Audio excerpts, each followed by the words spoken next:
머릿속에 생각해 보시기 바랍니다. 아, 그때로 돌아가야 돼 하는 그때.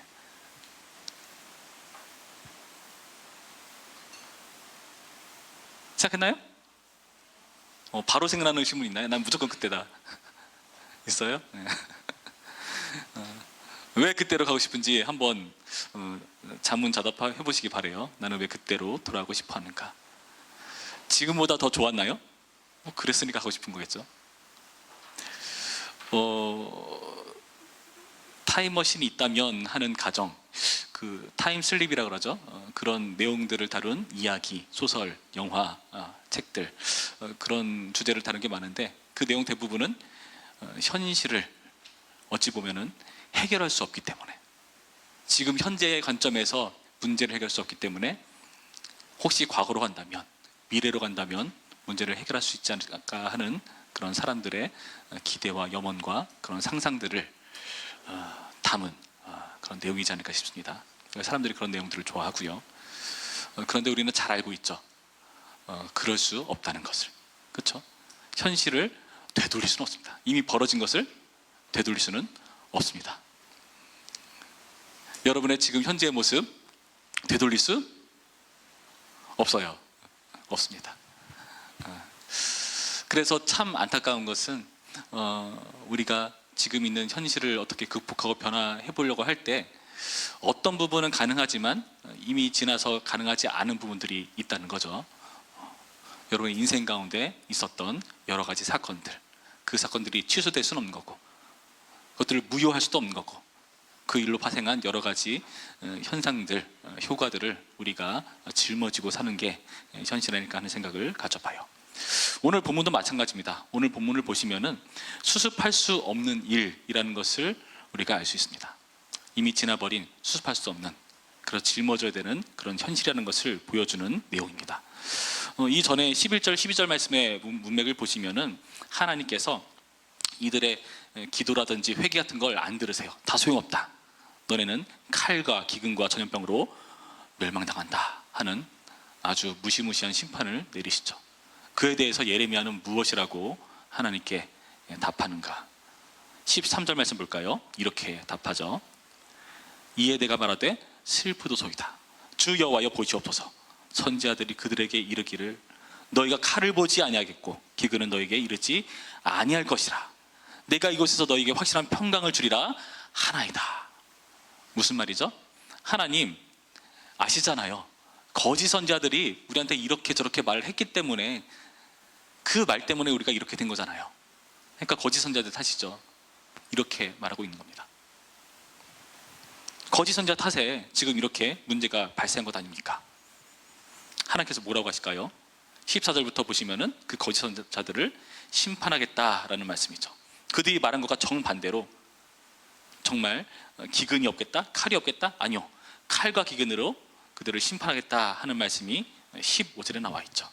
그러므로 내가 보내지 아니하였어도 내 이름으로 예언하여 이르기를 칼과 기근이 이 땅에 이르지 아니하리 하는 선지자들에 대하여 여호와께서 이와 같이 말씀, 칼과 기근에 멸망할 것이요.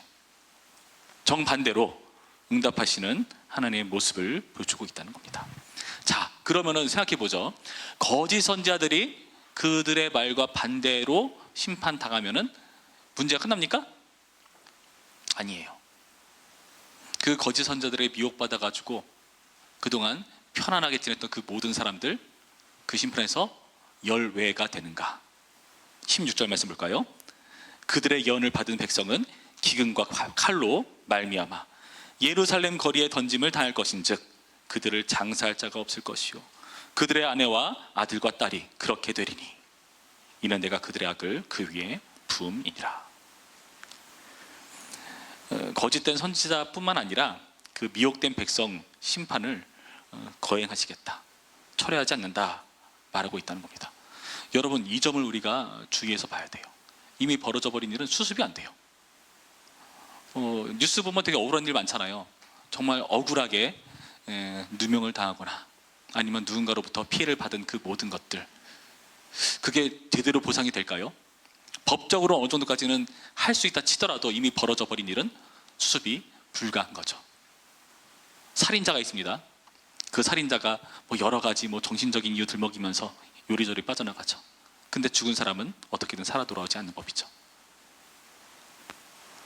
막대한 피해 복구가 한계가 있다는 것. 그에 대한 어떠한 보상이 있다 할지라도 마음의 상처 그런 것들 지워지지 않죠. 그것은 결국에 고스란히 짊어지는 그런 안타까운 상황들이 곳곳에 만연하고 있다. 오늘 본문을 보시면 우리가 알 수 있다는 거예요. 여러분 인생 가운데 그런 거 있지 않습니까? 돌아보면은 내가 잘못한 것도 아닌데 어쩌다 보니까 나도 같이 휩쓸려 가지고 억울하게 당하는 그런 경우. 지금은 모르겠지만 저 어렸을 때는 단체 기합 되게 많이 봤어요. 학교에서 초등학교 때. 기억에 남는 단체 몇 개 있는데 이런 적도 있었어요. 선생님이 여름에 다들 그 책걸상 같은 거 이렇게 들고 이렇게 무릎 꿇고 위에 올라서 손 들고 있는 거죠. 막 길게는 1시간, 적게는 30분 막 이렇게까지 벌 쓰는 적 많았고, 내가 잘못된 게 아니요. 애들 다 막 이렇게 문제가 일어나면 같이 혼나는 그런 경우들. 또 인상적인 추운 겨울이었는데요. 양말 벗고 오리걸음으로 이렇게 몇 바퀴 돌게 하더라고요. 그 복도를, 학기 복도를. 그래서 그때 되게 힘들었어요. 참 대단해요. 참 그런 부분은 선생님들이 참 창의적이죠. 그런 생각이 들더라고요. 요즘 그러면 난리 나겠죠. 예. 여러분도 얼떨결에 내가 한 게 아닌데 같이 혼나는 경우, 특히 우리 불쌍한 K 장녀들, 집에서 꼭 동생들이 잘못한 거 꼭 내가 이상하게 혼나죠. 되게 공감한다. 그렇죠? 분명히 동생 잘못했는데 왜 내가 혼나? 네가 동생을 잘 봤어야지. 하면서 막 참 억울한 상황들 많습니다. 어쩌겠습니까? 혼났는데 누가 알아줍니까? 여러분, 근데 누군가로 인해서 벌어진 그런 결과들을 그냥 그대로 짊어지고 끝나버리는가? 어떻게 방법이 없는가? 우리가 할 수 있는 것은 없는가? 아니요, 그렇지 않아요. 오늘 본문을 보시면은 예레미야는 끝까지 무언가를 합니다. 무언가를 해요. 자, 볼까요? 19절부터의 말씀 보시면은 이렇게 나와 있죠. 19절 볼까요? 주께서 유다를 온전히 버리시나이까? 주의 심령이 시온을 싫어하시나이까? 어찌하여 우리를 치시고 치료하지 아니하시나이까? 우리가 평강을 받아도 좋은 것이 없고 치료받기를 기다리나 두려움만 보나이다 하면서 기도하고 있죠. 그 20절, 21절, 22절 말씀 보시면은 계속 어떤 표현이 나오죠? 우리 몇 번이야? 9번이나 나와요. 제가 보기에는. 더 있나? 예. 이렇게 예레미야는 우리로서 기도하고 있다는 것을 여러분 주목해 보세요. 하나님께서 기도 안 받겠다, 넌 얘기하는 거 다 소용없다, 다 무용하다 말하는데 지금 이렇게 우리로서 하는 공동체의 기도가 등장한다는 것을 여러분 주목해 봐야 됩니다. 이거 되게 중요해요. 여러분이 이 자리에서 감당해야 되는 역할, 어쩔 수 없이 짊어지는 역할들이 있다는 것을 여러분 받아들이셔야 됩니다. K 장녀십니까? 어쩌겠습니까? K 장녀 노릇해야죠. 그렇죠? 예레미야는 그 자리에서 하나는 기도 안 듣겠다 하신데도 끝까지 기도를 하고 있다는 거죠.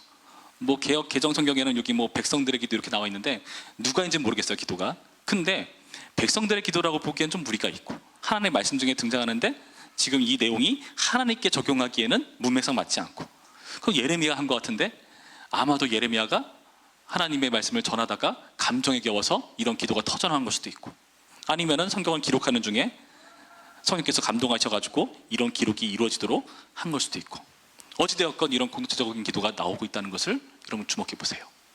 그러면 여러분, 우리가 조금 바뀌어야 됩니다. 바뀌어야 돼요. 거짓 선지자의 말 때문에 지금 이 지경이, 이 사달이 일어났다면 참 선지자의 말 때문에 회복도 일어날 수 있지 않을까요? 여러분, 우리 이런 얘기가 필요합니다. 어쩔 수 없어요. 일을 벌리는 사람이 있고 수습하는 사람이 있습니다. 여러분, 어느 쪽에 쓰시겠습니까?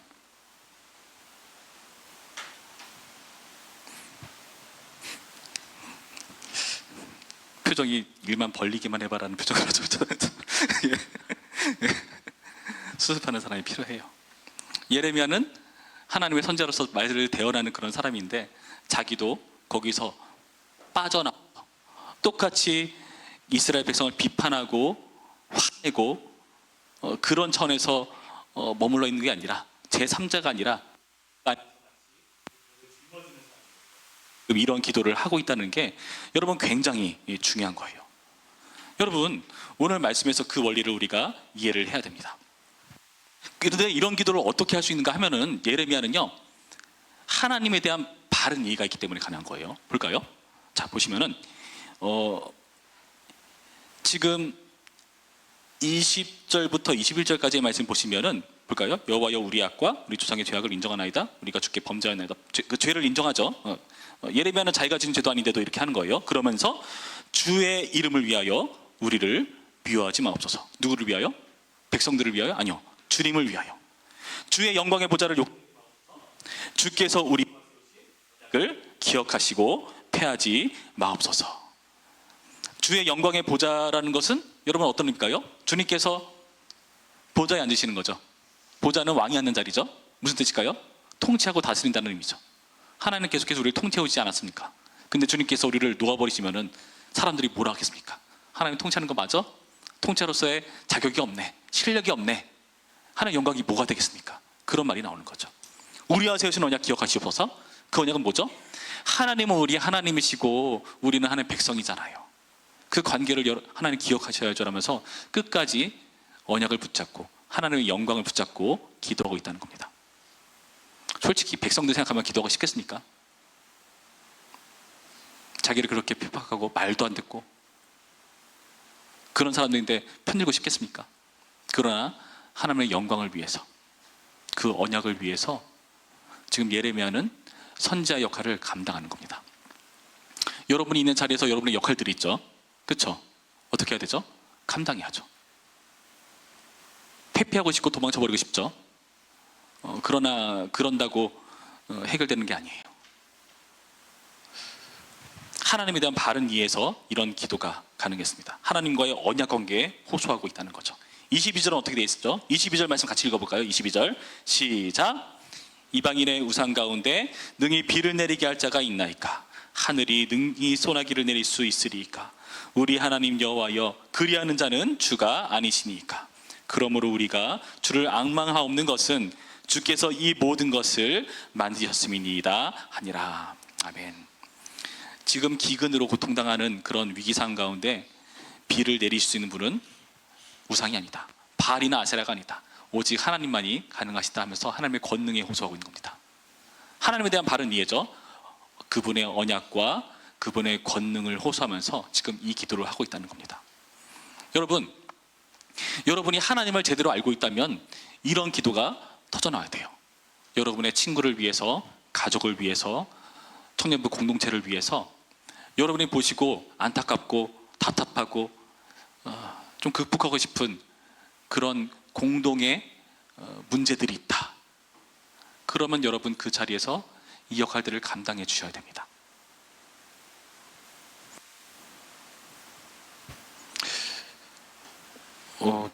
어떨 때는 좀 안타까울 때가 있어요. 어떤 부분이 안타깝냐면은 요즘 세대가 좀 그런 것 같아요. 요즘 세대가 자기의 그 인생이 굉장히 중요하죠.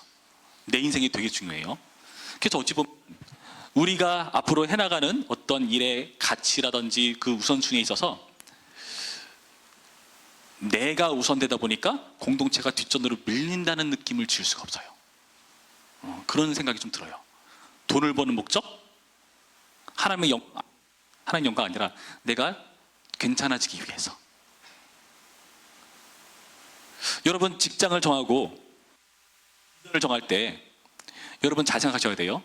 그 생각을 나에게 주목하는 것이 아니라 하나님께서 나를 이 땅에 두신 비전과 관련해서 연관지어야 됩니다. 여러분 되게 중요합니다. 여러분 우리가 창조된 목적이 뭐예요? 하나님의 영광이에요. 이거 인정하셔야 됩니다. 그 영광과 상관없이 뒷전으로 밀리고 내 삶에 나를 우선순위로 두면서 여러분이 하는 모든 계획들은 하나님의 지지를 받지 못해요. 제가 예전에도 말했던 것 같은데 제가 청년 시절에 한 교회에서 30년 이상 신앙생활을 했어요. 거기서 막 교사도 10년 이상 했었고 되게 오랫동안 신앙생활하는 교회죠. 거기에 한 장로님이 계십니다. 제가 주일학교 초등학교 시절에 나 3학년 때 담임선생님이었어요. 나한테 성경책을 처음으로 사신 분. 예. 그분이 나중에 장로님이 되셨는데 그분의 은사가 뭐냐? 돈을 잘 보세요. 돈을 굉장히 잘 보십니다. 그래서 모든 교회 어르신들의 은근한 소망이 저분처럼 11조 많이 하게 되었으면 하는 게 그 마음에 달려 있는 거죠. 근데 그분과 교제를 해보다 보면 알아요. 이분은 돈을 잘 버는 은사가 있는 이유가 있다. 그분은 돈 버는 목적이 선교예요. 돈을 벌어서 이 돈으로 선교사들을 섬기고 지원하고 그런 일을 위해서 돈을 버는 목적을 세우신 분이세요. 그 보면서 하나님이 그런 목적으로 돈 버시는 분이라면 하나님께서 돈을 주시겠구나 생각 들더라고요.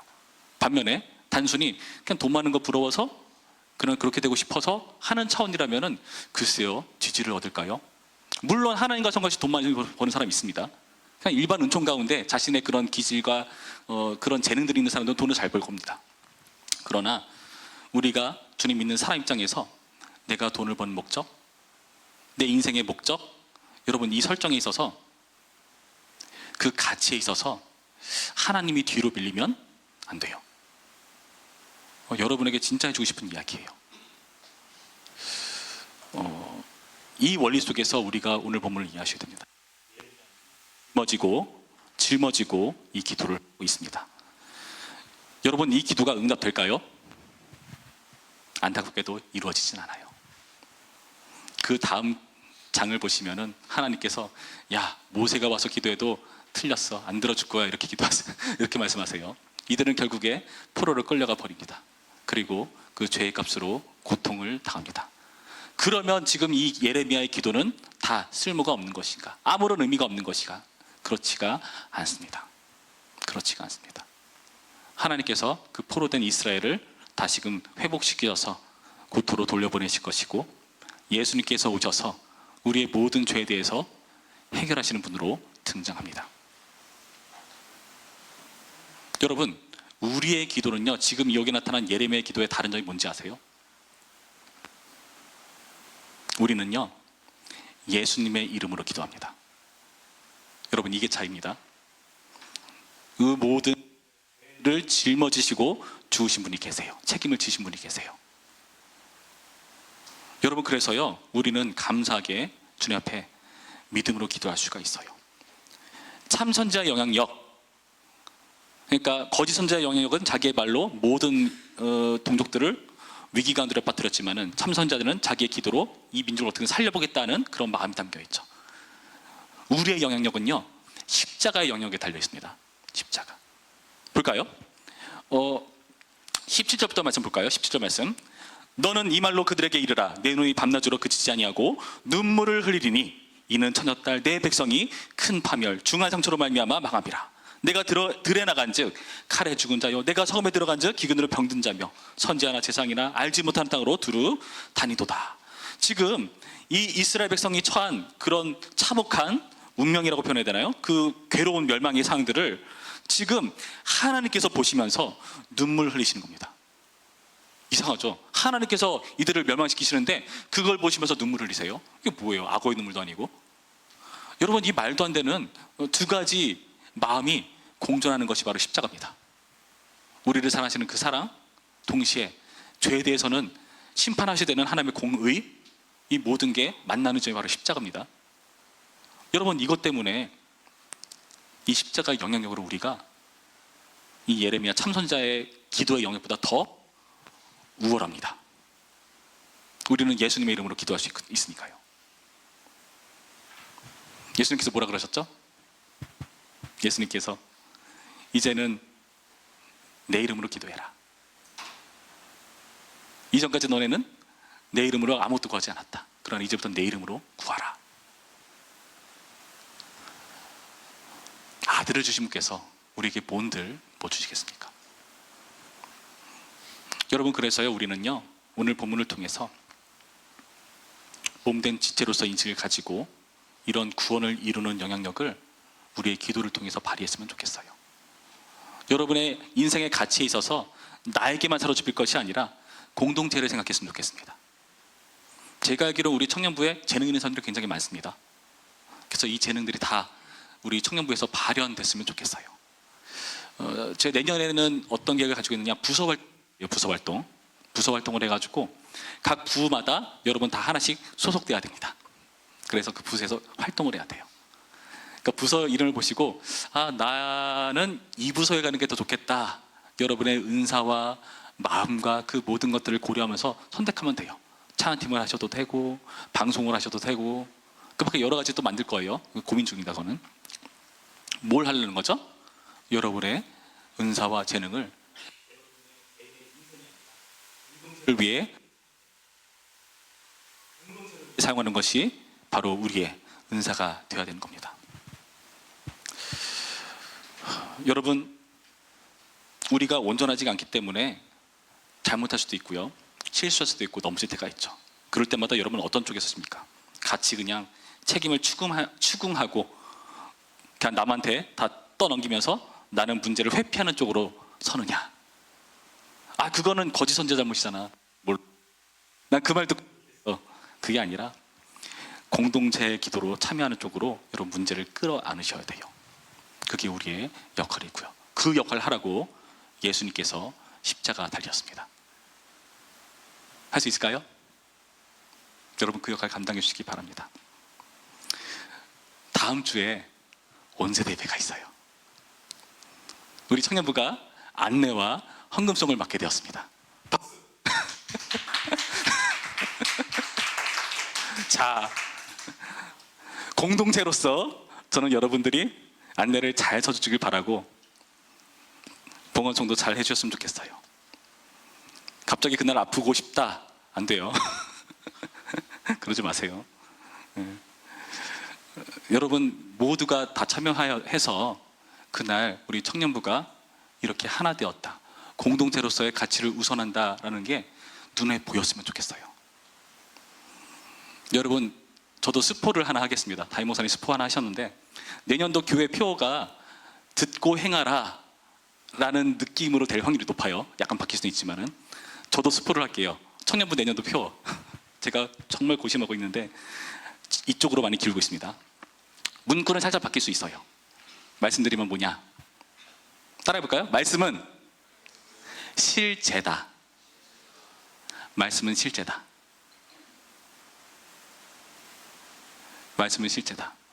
실제하는 거예요. 실제하는 거. 여러분의 신앙 실제하는 걸로 우리 눈에 보여야 되고요, 우리가 만질 수 있어야 되고요, 들을 수 있어야 돼요. 그래서 몇 가지 프로젝트를 지금 생각하고 있어요. 그 중에 하나가 뭐냐, 첫 번째, 성경책 들고 다니기. 말씀은 실제다를 위해서. 아니, 스마트폰 다 있는데요? 알아요. 나도. 저도 스마트폰에 있어요.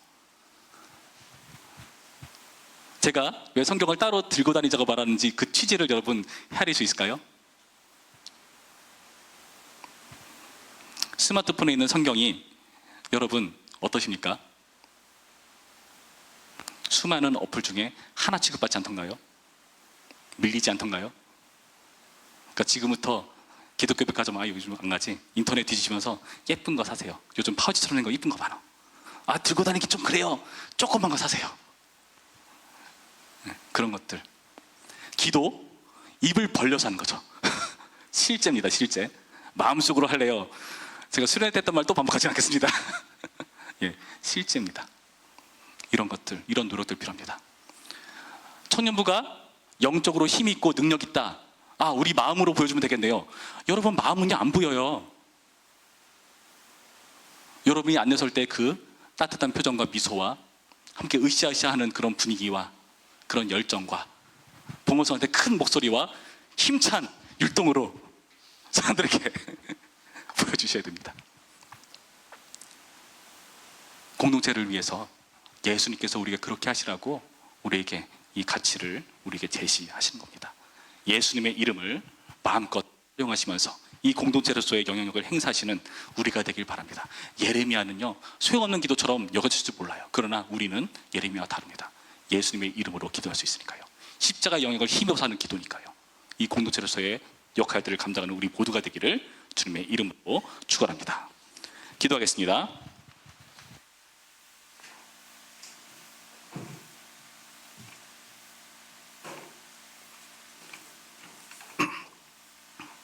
참 좋으신 하나님, 이처럼 우리를 사랑하셔서 우리에게 공동체를 생각할 수 있도록 도전하시고 예수님의 이름이라는 능력 또한 부여하시니 감사드립니다. 주님, 우리가 예수 안에서 하나 되었고 주님께서 그 예수 안에서 하나 된 공동체로 살아가라고 우리 가운데 비전을 제시하십니다. 우리가 부천평교회 청년부로서 연결하는 공동체로 설 수 있도록 인도하여 주시옵시고, 여기서 빠져나가 제3자로 누군가의 잘못을, 그 책임을 추궁하며 나는 그 문제에서 회피하는 사람이 아니라 그 문제를 함께 끌어안고 공동체로 기도하고 활동하며 신앙하는 그런 우리가 될 수 있도록 인도하여 주시옵소서. 세상은 내가 중요한 시대입니다. 그래서 나를 우선합니다. 그러나 주님, 우리는 예수님께서 그러하셨듯이 나보다 훨씬 중요한 가치가 있습니다. 예수님의 교회를 위해서, 그리스도의 몸된 교회를 위해서 나의 신앙을, 나의 행사를, 나의 삶의 이유를, 비전을 조정하게 하시고 그 뜻을 쫓아 살아가는 우리 모두가 될 수 있도록 인도하여 주시옵소서. 예수님의 이름으로 기도했습니다. 아멘.